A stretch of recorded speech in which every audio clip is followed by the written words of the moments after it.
First things first, let's get a really clear picture of the prostate itself and some of the common hurdles men face, especially as the years go by. So what are we actually talking about here? Well, the prostate is this small, walnut-sized gland that's a key part of the male reproductive system. Its main gig? To produce the fluid that mixes with sperm to create semen.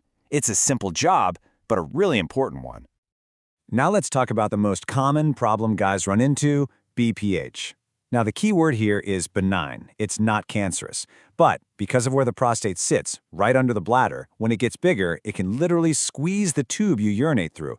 And that is what causes all those frustrating bathroom issues a lot of older men know all too well. Prostatitis, on the other hand, is a whole different beast. This is all about inflammation and swelling. And get this, it's actually the #1 prostate issue for men under 50.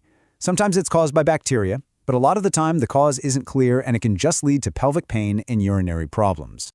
And then, of course, there's the one we all worry about, prostate cancer.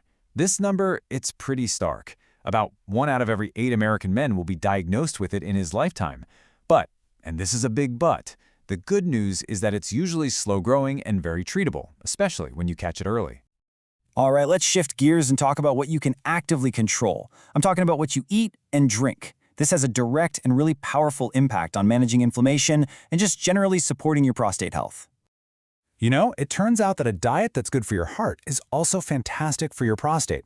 What experts suggest is pretty simple. Focus on lots of fresh produce, whole grains, and fish. You want to get your fats from healthy stuff, like avocados and nuts, while really trying to limit things like added sugar, saturated fats, and especially red and processed meats. Those are the things that can really fuel inflammation. Okay, now for a substance that so many of us rely on to get through the day, caffeine. If you're already dealing with any kind of urinary symptoms, this is something you've really got to pay attention to. And here's why. First off, caffeine is a diuretic. In simple terms, it makes you have to pee more often, which, if you have BPH, is the last thing you want. It can also ramp up inflammation, lead to dehydration, and even raise your blood pressure, all of which can make any prostate issues you have feel a whole lot worse. Now, alcohol. It's a bit of a head-scratcher. On one hand, just like caffeine, it's a diuretic and it's inflammatory, so yeah, it can definitely make urinary symptoms worse. But, and this is fascinating, on the other hand, a huge review of studies found that men who drank moderately actually had a lower risk of developing BPH than guys who didn't drink at all. It's a real paradox, isn't it? Okay, let's talk about the big 3 lifestyle factors. I'm talking about the heavy hitters. The areas where your daily choices can make a massive difference in your long-term prostate health. Just take a look at this number, 35%. What on earth could lead to such a huge drop in risk? The answer? Exercise. A 2024 study was pretty mind-blowing. It found that men who made even small but consistent improvements in their fitness, we're talking just 3% or more each year, were a full 35% less likely to get prostate cancer. That is a seriously powerful reason to get moving. Your weight plays a huge role too.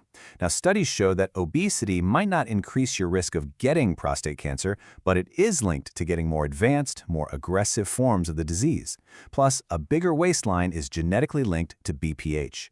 The message here couldn't be clearer. Staying at a healthy weight is a major win for your prostate.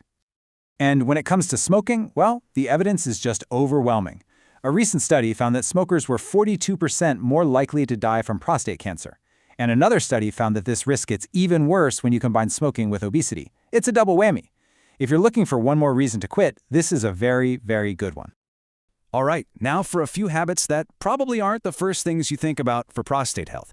But you know what? The science suggests they could be some seriously powerful, unexpected allies. Yes, you read that correctly. A couple of massive studies out of Harvard followed over 30,000 men and found this really surprising link. Guys who ejaculated more often had a lower risk of being diagnosed with prostate cancer. Now, more research is needed, but it's a pretty fascinating finding. Now, while that's a surprising one, let's pivot to what might just be the most fundamental and honestly the most overlooked ally in your entire health journey: getting a good night's sleep. It really is the foundation for everything else we've talked about. And to understand why, you got to understand your body's internal clock. We all operate on this 24-hour cycle called the circadian rhythm. And it's not just about when you feel tired or awake. This clock is the master controller for hormone release, cell repair, and a million other vital processes. See, when you sleep, your body isn't just offline. It's actively repairing itself. It's cleanup time. When you shortchange your sleep, you're not just going to be tired. You're actually messing with your immune system, your heart, your hormones, the whole shebang. It truly is the foundation of good health. And finally, let's cover what might be the most crucial piece of advice here. Knowing when it's time to stop trying to figure things out on your own and actually go have a conversation with your doctor. These are the red flags you should never, ever ignore. Things like having trouble with your urine flow, any kind of pain or blood when you urinate or ejaculate, or a nagging pain in your lower body. That constant, urgent feeling like you have to go all the time is another big one. And listen, if you ever find you're completely unable to urinate, that's not a wait-and-see situation. That's a medical emergency, and you need to get help right away. You know, we started this whole thing by saying you can't control your age or your genetics, but you absolutely can control your habits. So I want to leave you with this question. After hearing all of this, from diet and exercise to sleep, what is the one positive change you can commit to making, starting today?